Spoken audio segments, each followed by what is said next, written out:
Hello दोस्तों, आज के इस वीडियो में हम वर्गमूल निकालना सीखेंगे गुणनखंड विधि से। और इससे पहले मैंने भाग विधि से भी वर्गमूल निकालना सिखाया है, तो वो वीडियो आपको डिस्क्रिप्शन में मिल जाएगा, वहां पर क्लिक करके आप देख सकते हैं। तो चलिए अब हम गुणनखंड विधि से वर्गमूल निकालना सीखते हैं। तो इसके लिए हमारे पास ये एक संख्या है 324, तो इसका हमें वर्गमूल निकालना है। तो देखिए, जिसका भी हमें वर्गमूल निकालना होता है उसको सबसे पहले हम इस तरह से लिख लेते हैं। हमें 324 का वर्गमूल निकालना है, तो हम 324 को लिखेंगे और इसके बाद इस तरह से हम लाइन खींचेंगे। अब सबसे पहले हम ये जो 324 है इसे चेक करेंगे कि क्या ये 2 के पहाड़े से पूरा पूरा भाग होता है कि नहीं।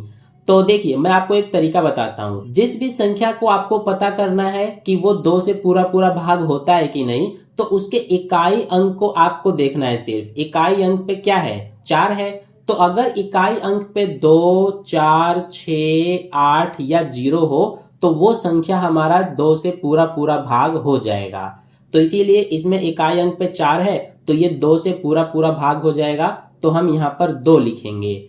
अब ये कितनी बार में भाग हो जाएगा, तो देखिए 2 एकम 2, यहाँ पर एक बचा, इसको देंगे तो ये 12 हो जाएगा। तो 2 6 12, ये 4 है तो 2 दूना 4। इस तरह से हम कर सकते हैं। या फिर ऐसे अगर आपको समझ में नहीं आता है तो आप इस 2 से इस 324 को भाग करके देखना, तो भी आपका आंसर यही आएगा। अब ये हमारा 162 आ रहा है, तो इस 162 को देखेंगे कि क्या ये भी 2 के पहाड़े से पूरा पूरा भाग होगा कि नहीं। तो इसमें देखिए इकाई अंक पे 2 है, तो ये भी 2 से भाग हो जाएगा पूरा पूरा। कितनी बार में, ये हो जाएगा 2 8 16 और ये 2 एकम 2, यानी कि 81 बार में, 81 बार में। अब यहाँ पर 81 आ रहा है, तो क्या ये 2 से पूरा पूरा भाग हो जाएगा। इसमें देखिए इकाई अंक पे 1 है, तो 1 तो हमारा इसमें नहीं है कहीं, यानी कि अगर इकाई अंक पर इनमें से अगर कुछ हो तभी वो 2 से भाग होगा पूरा पूरा। तो यहाँ पर 1 है, इसीलिए 2 से भाग नहीं होगा, ये हमारा 3 से भाग होगा। 3 से जब हम 81 को भाग करेंगे तो हमारा कितना आएगा, ये हो जाएगा 3 दूना 6, 2 बचा, इसको देंगे तो ये 21 हो जाएगा। तो 3 सत्ते 21, यानी कि 27 बार में ये जो 81 है ये 3 से भाग हो जाएगा। अब ये 27 तो आपको पता ही है कि 3 से 9 बार में भाग होगा, 3 9 27, और ये 3 से 3 बार में, और ये 3 से 1 बार में। ठीक है, तो ये आपको तब तक करना है जब तक आपका लास्ट में 1 ना आ जाए। तो यहाँ पर 1 आ गया, तो ये हमारा कंप्लीट हो गया।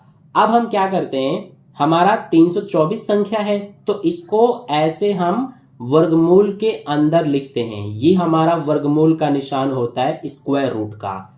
अब इसके बराबर में हम इस तरह से बड़ा सा स्क्वायर रूट यानी वर्गमूल का निशान बनाएंगे, और इसके अंदर ये जो हमारे गुणनखंड आए हैं इनको लिखते हैं। तो सबसे पहले 2 है, गुणा का निशान लगा के ये वाला लिखेंगे, फिर इसी तरह से गुणा का निशान लगा के ये सारा हमें लिखना है। तो 3 है, 3 के बाद फिर से 3 है, फिर से 3 है, और एक बार और 3 है।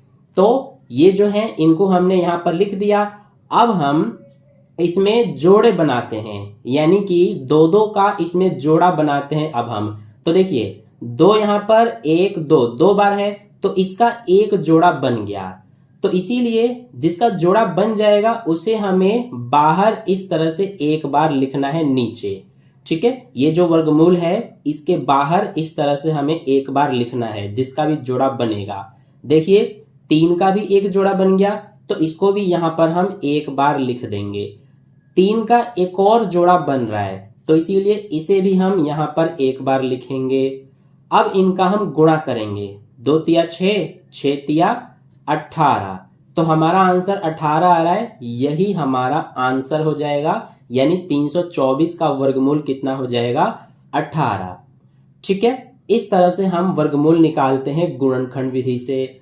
अब यहाँ पर एक और नंबर ले लेते हैं, ये थोड़ा बड़ा नंबर हमने लिया है, 5929। तो इसका अब हम वर्गमूल निकालेंगे ऐसे ही गुणनखंड विधि से। तो सबसे पहले हम 5929 को इस तरह से लिखेंगे। अब हम देखेंगे कि सबसे पहले ये 2 से पूरा पूरा भाग होगा कि नहीं। तो इसके इकाई अंक पर 9 है, इसीलिए 2 से भाग नहीं होगा। ये 3 से भी भाग नहीं होगा, 4 से भी नहीं होगा, 5 से भी नहीं, ये डायरेक्ट 7 से होगा। ठीक है, आप 3 से जब इसको भाग करके देखेंगे तो शेषफल कुछ ना कुछ बचेगा, यानी ये पूरा पूरा भाग नहीं होगा। 4 से भी करके देखेंगे तो भी नहीं होगा, 5 से भी नहीं होगा, ये डायरेक्ट 7 से हो जाएगा पूरा पूरा भाग। तो इसीलिए हम 7 लिखेंगे। 7 से कितनी बार में होगा ये देखिए 7 8 56, 3 बच गया 59 में से 3 इसको देंगे तो ये 32 हो जाएगा। तो 7 चौक 28, 4 बार में 28 जाएगा, 32 में से 28 हो गया, 4 इसको देंगे तो ये 49 हो जाएगा। तो 7 सत्ते 49। ठीक है, तो हमारा इतना आ रहा है। अगर आपको ये समझ में नहीं आया तो आप 7 से इसको भाग करना, ऐसे भाग बना करके, तो आपका आंसर यही आएगा।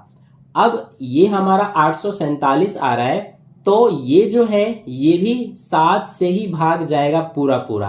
कितनी बार में? ये देखिए 7 एकम 7, 1 बच गया, इसको देंगे तो ये हो जाएगा 14, तो 7 दूना 14 और ये 7 एकम 7, यानी 121 बार में। अब ये जो 121 है ये 7 से पूरा पूरा भाग नहीं जाएगा। आप भाग करके देखेंगे तो ये पूरा पूरा भाग नहीं लगेगा। ये 8 से भी नहीं होगा, 9 से भी नहीं होगा, 10 से भी नहीं, ये डायरेक्ट 11 से होगा। तो 11 से कितनी बार में? ये 11 एकम 11, 1 बचा, इसको देंगे तो 11 एकम 11, यानी कि 11 बार में। अब ये जो 11 है ये तो आपको पता ही है कि 11 से ही भाग जाएगा 1 बार में। ठीक है, तो ये हमने कर दिया कंप्लीट, 1 हमारा आ गया तो ये कंप्लीट हो गया। अब हम ये जो है 5929 इसको वर्गमूल के अंदर ऐसे लिखेंगे और बराबर में वर्गमूल का निशान बना के ये लिखेंगे इसके अंदर। तो 7 2 बार है और 11 भी 2 बार है। अब देखिए यहां से हम इसमें जोड़े बनाते हैं, तो 7 का हमारा एक जोड़ा बन रहा है, इसीलिए 7 को यहाँ 1 बार लिखेंगे इस वर्गमूल के बाहर। फिर 11 का भी एक जोड़ा बन रहा है, तो इसको भी यहाँ पर हम 1 बार लिख देंगे 11 को।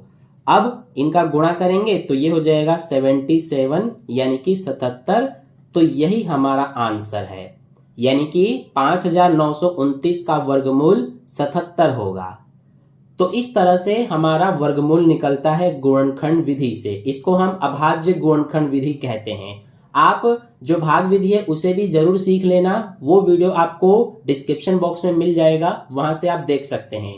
मैं आपको एक क्वेश्चन अब होमवर्क के लिए दे रहा हूं, यानी कि आप खुद से इस तरह से करके देखना ताकि आपकी प्रैक्टिस हो जाए अच्छे से और आपको और अच्छे से समझ में आ जाए पूरा पूरा। तो आपको 1764 यानी कि 1764 का वर्गमूल बताना है मुझे कमेंट बॉक्स में कमेंट करके। मैं आपको बता दूंगा आपका आंसर सही है कि गलत है। ठीक है, तो इसका आंसर आप मुझे जरूर कमेंट बॉक्स में बताना। तो अगर आपको समझ में आ गया है ये वर्गमूल निकालना गुणनखंड विधि से, तो वीडियो को लाइक कर देना, अपने दोस्तों के साथ भी शेयर कर देना और चैनल को सब्सक्राइब करके बेल आइकन प्रेस कर लेना ताकि कोई भी वीडियो आपसे मिस ना हो पाए। तो मिलते हैं फिर नेक्स्ट वीडियो में, तब तक के लिए धन्यवाद।